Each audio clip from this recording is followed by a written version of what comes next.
You were told to stand your ground. You were told to speak your truth. This is the lie that gets people humiliated in public rooms and erased in private ones. The quote circulates in posters and classrooms. Be fearless in confrontation. Fearlessness is not power. Fearlessness is exposure. Exposure is how predators locate you. You already know this. You felt it when you spoke too fast in a tense room and watched the room grow colder. You also felt it when you defended yourself and somehow became the one on trial. The world is not moral, it is efficient. It selects for control, not sincerity. This is not a lesson about being brave. This is a lesson about not bleeding in front of observers who study blood. Watch any confrontation closely. A boardroom negotiation, a police stop, a family argument, a workplace challenge, a public accusation. One body destabilizes, the other remains regulated. One heart rate spikes like a patient on an operating table without anesthesia. The other breathes as if the surgeon has already planned the incision lines. Status is not decided by who is right. Status is decided by who can keep their nervous system from broadcasting panic. Animals understand this. When do predators face off? The one that blinks shifts weight, or vocalizes first is marked, not as wrong, as weak. Humans pretend they are above this biology. They are not. They perform it in language instead of claws. You have been losing confrontations before a single word leaves your mouth. Your micro-movements already confessed your position in the hierarchy. Your problem is not courage. Your problem is leakage. Your face leaks emotion. Your posture leaks uncertainty. Your voice leaks urgency. In medicine, leakage during surgery means contamination. Contamination leads to infection. Infection spreads beyond the wound. In confrontation, emotional leakage contaminates the entire exchange. Your opponent does not need facts. They read your physiology and adjust pressure like a surgeon, adjusting force on a rib spreader. Modern behavioral psychology confirms this. Humans are status-scanning organisms. They subconsciously map who can withstand pressure and who collapses under it. Your reactions teach people how to treat you. Your nervous system is a public document. This is why virtue becomes liability when unregulated. Honesty without control becomes confession. Openness without structure becomes oversharing. Courage without discipline becomes recklessness. You were trained to be expressive. The hierarchy trains others to be selective. The hidden law is simple. Power does not announce itself. It is inferred from regulation under threat. The prince states what people refuse to admit. Men judge more by appearances than by reality. Appearances are behavior under pressure. You believe confrontation is about arguments. It is about nervous system dominance. The 48 laws of power makes the same observation through strategy. Those who reveal intention, emotion, or haste surrender leverage. Carl Jung named what leaks from you under pressure the shadow. The parts you deny surface when you are stressed. Your shadow does not make you dangerous. Your inability to control when it surfaces makes you predictable. In war rooms, generals do not shout. They lower their voices. Noise belongs to the panicked unit. Silence belongs to the command table. In construction, the building that sways with every gust collapses. The building with internal load-bearing. Structure absorbs pressure and remains upright. Your inner structure is your regulation. Your collapse is public information.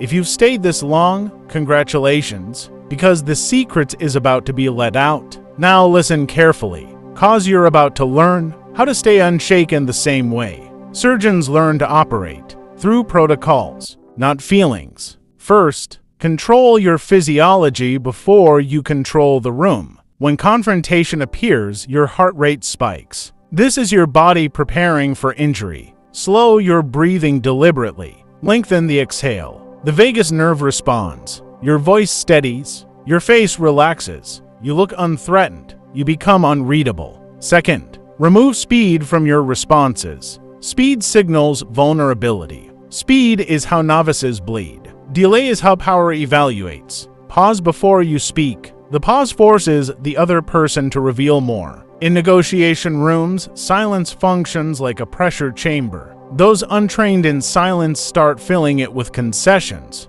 Third, constrain your emotional display. Emotion is not banned. It is rationed. In warfare, ammunition is not fired continuously. It is deployed when it breaks formation. Deploy emotion only when it fractures the other's frame, never when it exposes yours. Fourth, control information flow. Oversharing is a signal of need.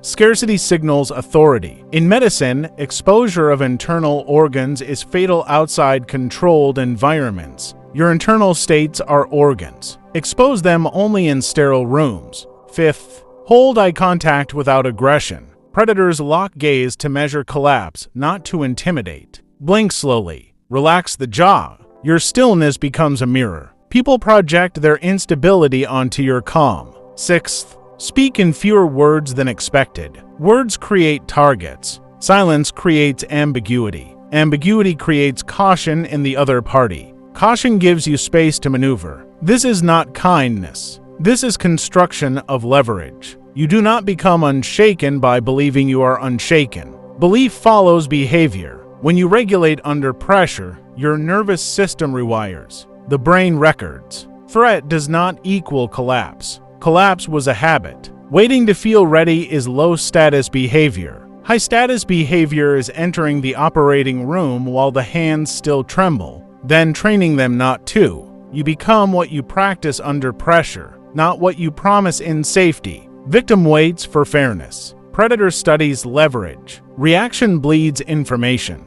Control starves the observer. Noise begs for validation. Silence forces respect. Once you see this, you cannot unsee it. Every room becomes a hierarchy in motion.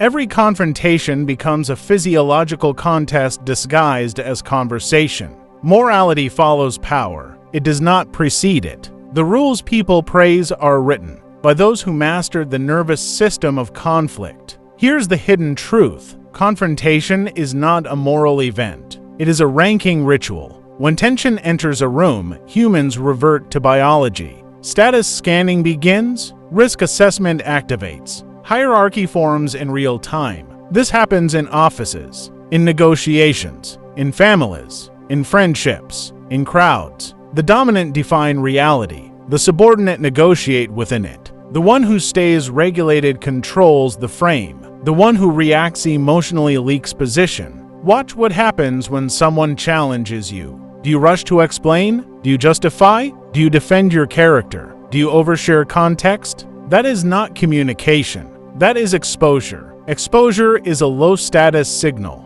It announces vulnerability before leverage. Silence, by contrast, creates scarcity. Scarcity forces interpretation. Interpretation creates projection. Projection gives you depth. People do not respect what is fully revealed. They respect what they must work to read. Let's consider the status leaks you never see. Most people believe they lose confrontations because they lack clever words. They are wrong. They lose because their body confesses weakness before their mouth speaks. You leak low status through overreaction, nervous laughter, emotional transparency, the urge to be liked, the urge to be seen as good. These are not virtues in confrontation. These are poverty signals. Openness without timing is surrender. You think showing emotion builds trust. In confrontation, it builds dominance for the other side. The predator studies reactions. The victim explains them. Have you not read that? Niccolò Machiavelli wrote for rulers who lived or died by perception. In The Prince, the lesson is simple and brutal. Men judge more by the eye than by the hand. Everyone sees what you appear to be. Few experience what you truly are. Power flows through appearance first. Essence is private, display is public. Niccolò Machiavelli would not argue emotionally in confrontation.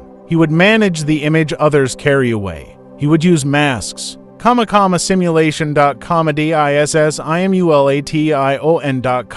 Narrative control. He would let others reveal themselves while he remained unreadable. Because morality follows power, it does not precede it. People call this manipulation. The world calls it leadership.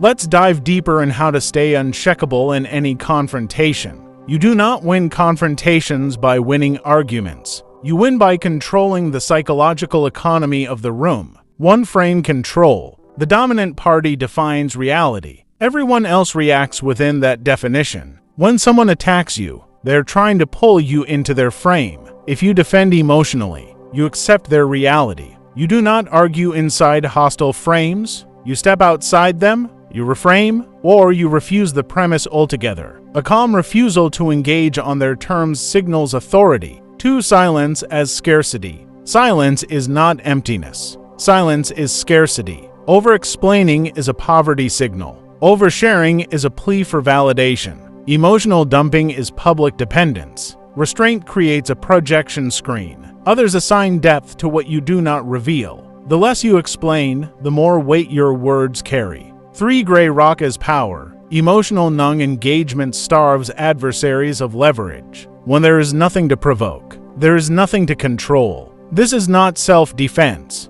This is psychological economy. You conserve energy.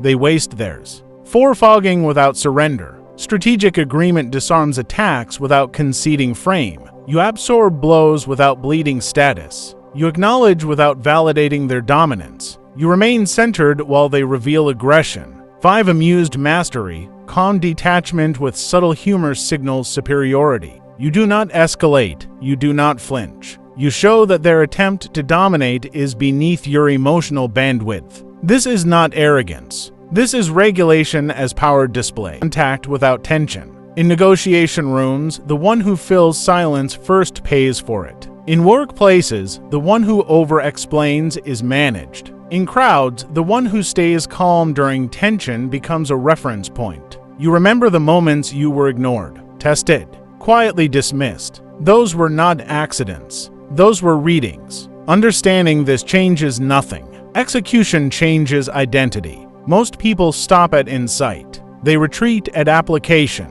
This retreat is fear disguised as reflection. The abyss is where power begins. Most never step in. This is only the surface layer. The deeper mechanics govern timing, framing, and psychological traps that cannot be explained publicly. Not because they are secret, because they are misused by those who cannot regulate themselves. If you stay to the end, you already separated yourself from the mass that prefers comfort over precision. Subscribe if you are done with being readable. Join the deeper level only if you can hold silence under pressure. This space is not for the many. It is for those who can execute without permission. Choices: victim or master, reactive or inevitable, invisible or respected. Make your choice.